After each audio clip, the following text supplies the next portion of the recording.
આમિરની સિતારે જમીન પર 20મી જૂને રિલીઝ થવાનું થયું કન્ફર્મ।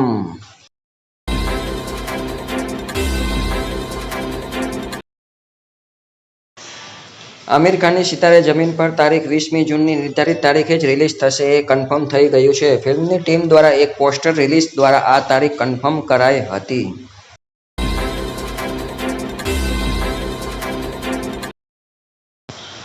મુંબઈમાં ગત સપ્તાહે યોજાયેલી વેવ્સ સમિટમાં આ ફિલ્મનું ટ્રેલર લોન્ચ થવાનું હતું। જોકે આમિરે છેલ્લી ઘડીએ ટ્રેલર લોન્ચ મુલતવી રાખ્યું હતું।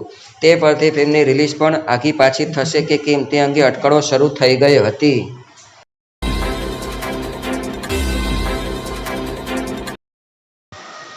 આમિર ખાને લાલ સિંહ ચઢ્ઢાની નિષ્ફળતા પછી હતાશ થઈ એક્ટિંગમાંથી બ્રેક લઈ લીધો હતો। આ અર્થમાં આ તેની કમબેક ફિલ્મ છે। ફિલ્મ મૂળ સ્પેનિશ ચેમ્પિયન પરથી બની છે। તેને ભારતીય સ્વરૂપમાં ઢાળવા માટે આમિર ખાને સ્ક્રિપ્ટમાં અનેક ફેરફારો કર્યા છે।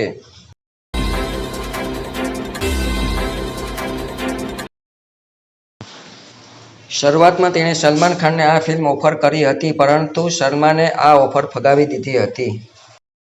મિત્રો, આ તમને વિડીયો પસંદ પડ્યો હોય તો આ વિડીયોને લાઇક, શેર અને સબસ્ક્રાઇબ વધારે જરૂર કરજો। મળીએ નવા વિડીયોમાં।